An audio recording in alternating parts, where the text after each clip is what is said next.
Hey, what's up, guys? It's Craig Syracusa, Walk of Faith. Happy Monday. It's August 17th. I hope you had a wonderful weekend.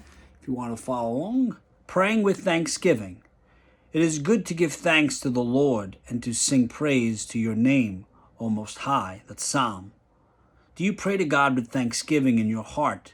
Do you approach his throne of grace with praise? If so, you've likely found that doing so ushers you into his presence in a way nothing else can.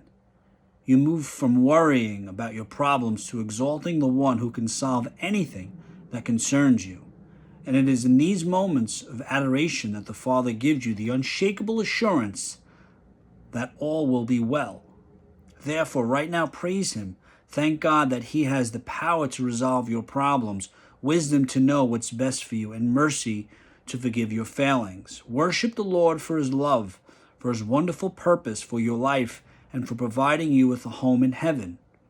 No doubt you'll have more reasons to voice your apprehension, but the one thing is sure. There's no substitute for thanksgiving and praise to grow your intimate relationship with the Father. Therefore, don't wait. Worship the Lord for who he is right now. You are my Savior, Redeemer, victorious warrior, healer, deliverer, and counselor. Thank you for loving me, my Lord and my God. In his presence, praise God with a thankful heart. Interesting. So when we pray to God, and remember, praying is just a conversation. You don't have to do the Our Father, a traditional prayer. It could just be like, hey, God, I'm going through a lot, or hey, God, I want to thank you for something, or, concern, anxiety, whatever it is, right? He wants to build a relationship. But remember, when you pray, what is at the core of that prayer?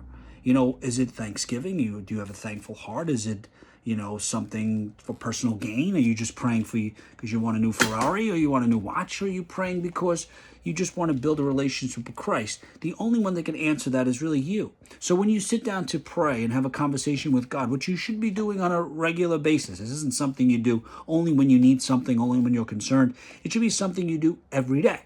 Make it a habit before you go to bed. I like to sit there and say, God, I want to thank you for a wonderful day, and I name a couple of things I'm thankful for, or if there's something that I'm not happy with that day that maybe I've done, I sort of repent and say, God, I shouldn't have done that, I shouldn't have said that, I apologize, please, forgive me, and that's how you build a relationship. But ask yourself that question: what is at the core of that prayer? What is beneath the surface, beneath the prayer?